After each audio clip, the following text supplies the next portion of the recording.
मैं आप देख रहे हैं जी ऑथेंटिक रिएक्शन यूट्यूब चैनल। आप हमारे चैनल पर स्वागत है, वेलकम, नमस्ते। अगर आप देखना चाहते हैं इसी तरह की ऑथेंटिक रिएक्शन वीडियो तो आप हमारा चैनल जरूर सब्सक्राइब करें, लाइक करें, शेयर करें, यूं ही अपना प्यार दिखाते रहें। देखते हैं भी वीडियो आलोक सार की वीडियो डीडी रिएक्ट की the city of Lord Krishna. देखते हैं वीडियो, उसके बाद देते हैं अपना रिएक्शन। नमस्कार दोस्तों, डीडी रिएक्ट के एक और रिएक्शन वीडियो में आप सभी का स्वागत है। मैं हूं आलोक। तो आज जो वीडियो मैं आप लोगों के साथ देखने वाला हूं और जिस वीडियो पर मैं रिएक्शन देने जा रहा हूं वो वीडियो है सीक्रेट किंग नाम का एक चैनल है और उन पर ये वीडियो आई है कि समुद्र में मिली 9000 साल पुरानी द्वारका नगरी, the lost city of Dwarka. 9000 साल, याद रखिएगा, 9000 साल। चलिए वीडियो देखते हैं, फिर मैं बताता हूं। कृष्ण की द्वारका नगरी एक ऐसा प्राचीन शहर जिसे कभी भगवान श्री कृष्ण ने बसाया था। ये शहर भारत के सबसे प्राचीन शहरों में से एक माना जाता है। इतिहासकारों के अनुसार द्वारका नगरी 9000 वर्ष पुराना प्राचीन शहर है, जिसके अवशेष समुद्र की गहराई में आज भी मौजूद हैं। आखिर उस समय अचानक ऐसा क्या हुआ कि यह पूरी नगरी जलमग्न हो गई? दोस्तों, वैज्ञानिकों की खोज और समुद्र की गहराइयों में मिले इसके अवशेषों से द्वारका नगरी के बसने से लेकर इसके डूबने तक के जो भी रहस्य और कारण हैं, उसकी पूरी जानकारी मैं आपको दूंगा। तो इस पौराणिक कहानी की सच्चाई को जानने के लिए बने रहिए हमारे साथ, क्योंकि मैं आपको कुछ ऐसे सबूत दूंगा जिससे यह साबित हो जाएगा कि ये प्राचीन गाथा केवल कल्पना नहीं बल्कि हकीकत है। दोस्तों, मेरा नाम है सूरज यादव और आप देख रहे हैं सीक्रेट किंग। भारत विश्व की प्राचीन सभ्यताओं की भूमि है। इसी भूमि पर कभी बसता था एक ऐतिहासिक शहर द्वारका। गोमती नदी और अरब सागर के संगम पर बसी द्वारका नगरी की स्थापना भगवान श्री कृष्ण ने मथुरा से निकलने के बाद की थी, जो एक विशाल और सुसंगत नगर था। यह भारत का सबसे विकसित राज्य हुआ करता था, जो हूबहू आज के आधुनिक शहर जैसा ही था।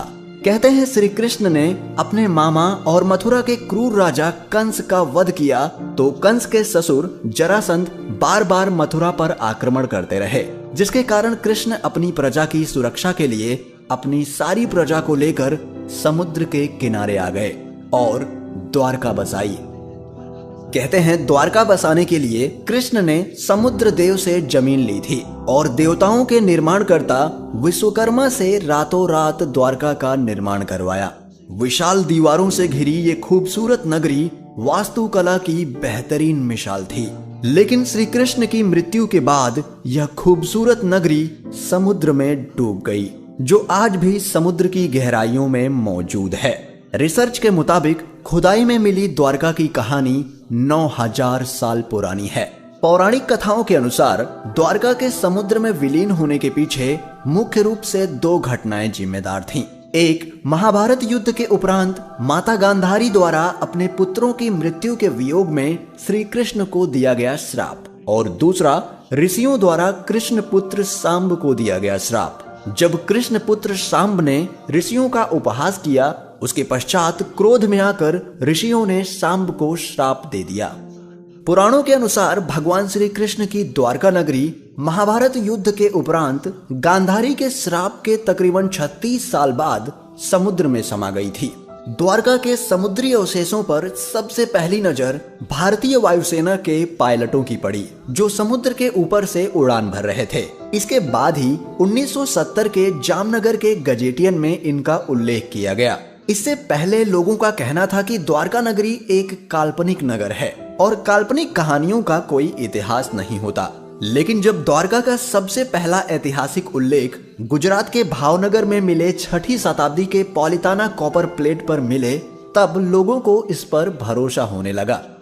इसके पश्चात सन 1979 में आर्कियोलॉजिस्ट डॉक्टर SR राव और उनकी टीम तथ्य के प्रमाण ढूंढने लगे। What actually prompted me to undertake onshore and offshore excavation at Dwarka is the controversy that was raging about the date and historicity of Mahabharata. खोज की शुरुआत हुई द्वारका में मिले 9वीं सदी के एक विश्व मंदिर के अवशेषों से। खोज बढ़ते बढ़ते अरब सागर के अंदर तक पहुंच गई। इसी खोज में हजारों फीट नीचे समुद्र में वैज्ञानिकों को द्वारका के महत्वपूर्ण अवशेष मिले। जिसमें 560 मीटर लंबी द्वारका की दीवार मिली, जिसकी बनावट महाभारत के द्वारका विवरण से मिलती है। द्वारका के हिसाब से दीवारों में 50 बुर्ज थे।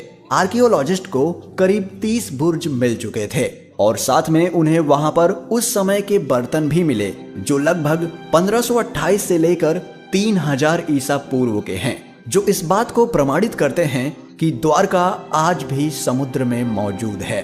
कई द्वारों का शहर होने के कारण इस नगरी का नाम द्वारका पड़ा।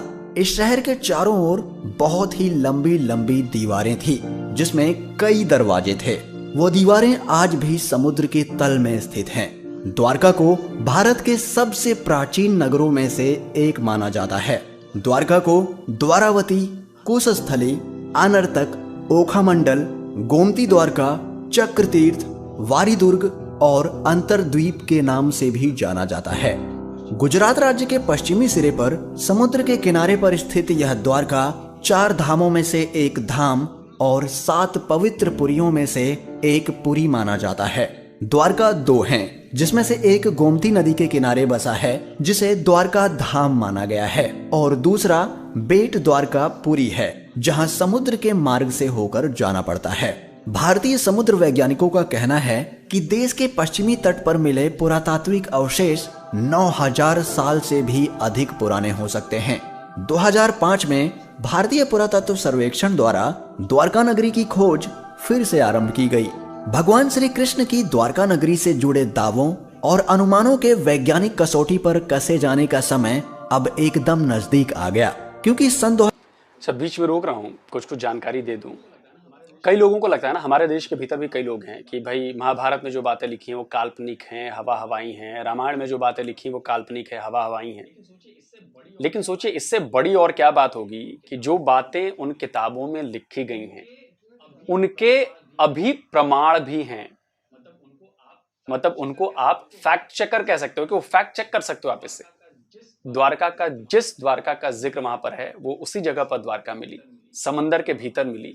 और महाभारत में इस बात का उल्लेख किया गया कि जो कौरवों की महारानी थी कुंती तो इधर थी, गांधारी, उन्होंने भगवान श्री कृष्ण को श्राप दिया कि जिस तरह से आपकी वजह से युद्ध में हमारे पूरे कुल का नाश हो गया, वैसे ही आपके कुल का भी नाश हो जाए। और वही हुआ, द्वारका नगरी समंदर में समा गई, पूरी द्वारका नगरी समा गई। और सिर्फ इंडियन आर्कोलॉजिकल डिपार्टमेंट ने ही सर्वे नहीं किया है, दुनिया भर के वैज्ञानिकों ने आकर इस डूबे हुए नगरी को देखा है। और वहां से जो जो चीजें मिली हैं उससे ये साबित हो चुका है कि वहां पर एक नगर था, द्वारका नगरी थी। तो सोचिए कि जो हजारों साल पहले किताब लिखी गई महाभारत, उसमें द्वारका नगरी का जिस स्वरूप में लिखा हुआ है, जहां पर लिखा हुआ है, वहीं पर वो चीजें मिली हैं। और लोग कहते हैं कि जी हवा हवाई बातें। कुरुक्षेत्र आज भी वहीं पर है, कुरुक्षेत्र का जिक्र महाभारत में है। और कार्बन डेटिंग से पता चला है कि 9000 साल पुराना है ये। और कुछ लोग कहते हैं कि जी अरे सबसे पहले तो हम आए जी, शुरू से आदम के जमाने से तो हम हैं जी। खैर चलिए। 2007 में भारतीय पुरातत्व सर्वेक्षण के निर्देशन में भारतीय नौसेना के गोताखोर समुद्र में समाई द्वारका नगरी के अवशेषों के नमूनों को सफलतापूर्वक निकाल लाए थे। गुजरात के कच्छ की खाड़ी के पास स्थित द्वारका नगर के समुद्र तटीय क्षेत्र में नौसेना के गोताखोरों की मदद से पुरातत्व विशेषज्ञों ने व्यापक सर्वेक्षण के बाद समुद्र के भीतर उत्खनन कार्य किया और वहां पड़े चूना पत्थरों के खंडों को भी ढूंढ निकाला। नौसेना के साथ मिलकर चलाए गए इस तीसरे अभियान के शुरुआती नतीजों की जानकारी देते हुए भारतीय पुरातत्व सर्वेक्षण के समुद्री पुरातत्व विशेषज्ञों ने बताया कि इन दुर्लभ नमूनों को देश में ही नहीं बल्कि विदेशों की प्रयोगशालाओं को भी भेजा गया था और वहां से मिली जानकारी और कार्बन डेटिंग शोध के मुताबिक यह नमूने 9500 साल पुराने हैं। विदेशी वैज्ञानिक भी इसके बारे में जानकर काफी चौंके हुए थे। इन सैंपल्स को विदेशी प्रयोगशालाओं में भेजने का असली मकसद यही था कि इन पर किसी भी तरह का कोई शक न रहे, सारी भ्रांतियां दूर हो जाएं।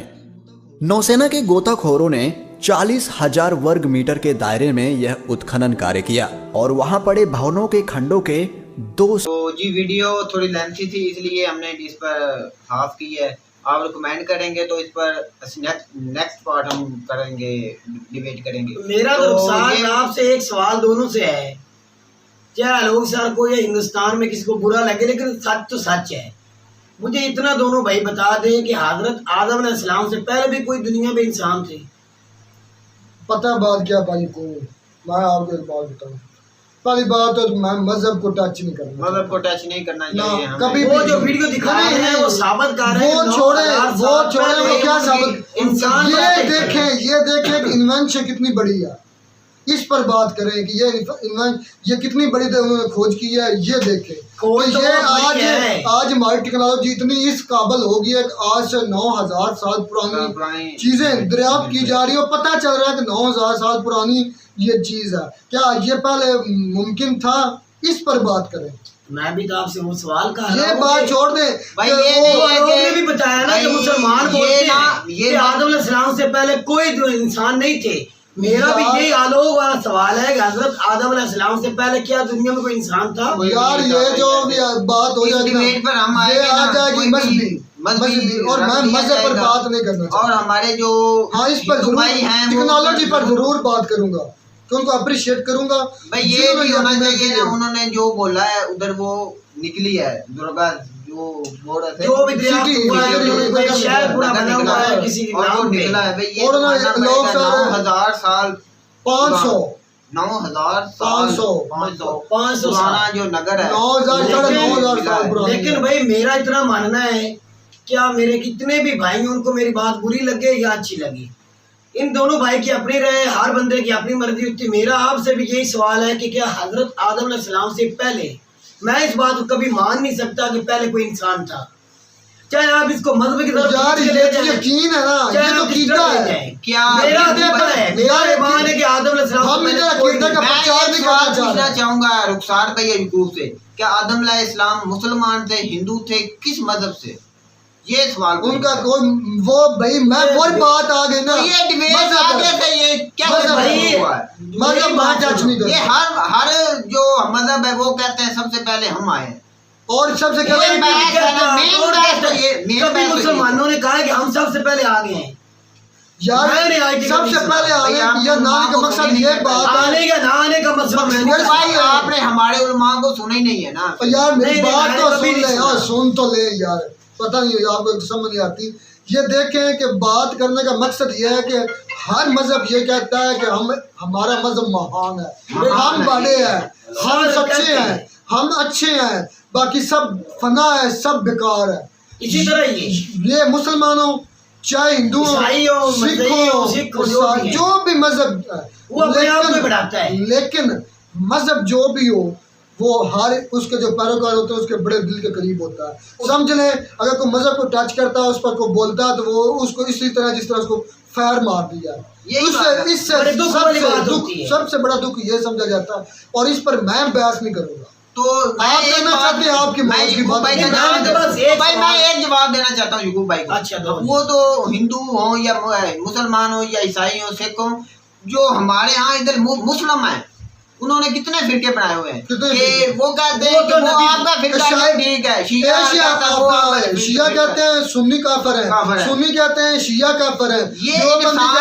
ये इंसान के फर्क बनाए हुए हैं। आप किस सारे मजहब जो हैं वो जुर्म को रोकते हैं, अच्छे कामों को तरजीह देते हैं। मैं जितने भी मजहब देखे हैं ना, यूकुब भाई और रुखसार भाई मेरी बात सुने, जितने भी मजहब है ना वो अमन का दरस देते हैं, बुराई को रोकते हैं। मेन तो इंसानियत सबसे पहले होनी चाहिए हमारे अंदर। यार मेरी बात सुनो, वो जो हम क्या फिर वो दीन के ऊपर चला जाएगा, जब मैं बोलूंगा दीन के मुसलसल किसी मजहब को टच नहीं करना चाहिए। मैंने तो भी क्लियर कट सवाल किया है, कोई भाई मुझे जरूर जवाब देना कि मैं तो अपने दिल की बात करूंगा कि मेरा ईमान जो है ना, मेरे जो वालिद हैं किस्म के, हजरत आदम अलैहिस्सलाम पे मेरा ईमान है। मैं इस बात को नहीं मान सकता कि उससे पहले भी कोई दुनिया थी।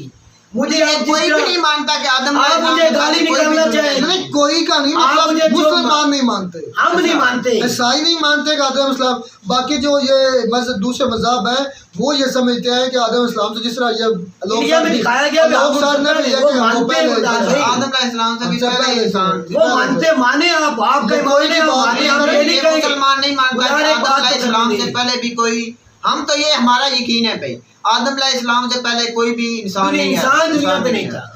आप मानते हैं भाई, हम एग्री करते हैं, हो सकता है भाई आपके आपके मजहब से है, आपका वो अकीदा है, हम आपके अकीदे को टच नहीं करेंगे, अकीदे को टच नहीं करेंगे। हमारा कोई हक भी नहीं बनता आपके अकीदे को टच करना। आपने दरियाफ्त किया 9500 साल पहले, आपने वीडियो में सबूत भी दिया है। हम भाई देख के ये मानते हैं भी वाकई में सबूत तो मिल गया है, लेकिन आगे चल के देखो हकीकत है या नहीं है, या ये कोई किस तरह के, जो मुसलमान का अकीदा है कि वो भाई आदम अलैहिस्सलाम से पहले कोई नहीं था। हमारा मेरा तो ये मानना है। अकीदे पे छोड़े, बात ये है कि बहुत बड़ी ये मेहनत उनकी बहुत है। इतना पुराना उन्होंने एक शहर ढूंढा है, दरियाफ्त किया और दुनिया को वो दिखा रहे हैं, ये एक बहुत बड़ी बात है। और मैं जो हमारे साइंसदान हजरात हैं, हमारे जो ये आर्कियोलॉजिस्ट हैं, जो इसके रिलेटेड शोबे के जो कामगार हैं, उनको अप्रिसिएशन करूंगा। और ये मेन बात ये देखें कि हमारे उसमें कितने मुसलमान खोज करने वाले थे, ये देखें। ये देखें उसमें खोज करने वाले कितने पाकिस्तानी थे, ये देखें। ये देखें हमारे साइंसदान इस काबिल थे, ये देखें मुसलमान इस काबिल हैं, ये देखें। ये पॉइंट की बात है। ये छोड़ दें कौन सा दिन अच्छा था कौन सा बुरा है, ये छोड़े। ये बहस करें कि क्या मुसलमान है उस सर्च में, क्या मुसलमानों ने वो सर्च की है, क्या मुसलमानों ने वो तगोदा की है, नहीं है। क्या पाकिस्तानियों ने वो तगोदा की है, नहीं है। क्या पाकिस्तानियों की वो सर्च है, नहीं है। ये सोचें, ये बहस करें, वो नहीं है। ये एक बहुत बड़ी सर्च है, जो भी मेहनत करेगा वो अपना फल जरूर पाएगा। और उनको मेहनत पर है, मेहनत की है और इस मेहनत को उनको फल मिल रहा है, और वो नया और साबित करेंगे। आपके पास कुछ भी नहीं, आप सच्चे और झूठे उससे कोई दुनिया का सरोकार नहीं, आपके सबूत दलाल काम करते हैं। उम्मीद करते हैं आपको हमारी वीडियो अच्छी लगी होगी। अगर वीडियो अच्छी लगी हो तो हमारे चैनल को जरूर सब्सक्राइब कीजिए। मिलता है नई वीडियो में किसी नया टॉपिक के साथ, तब तक दीजिए इजाजत। अल्लाह हाफिज़।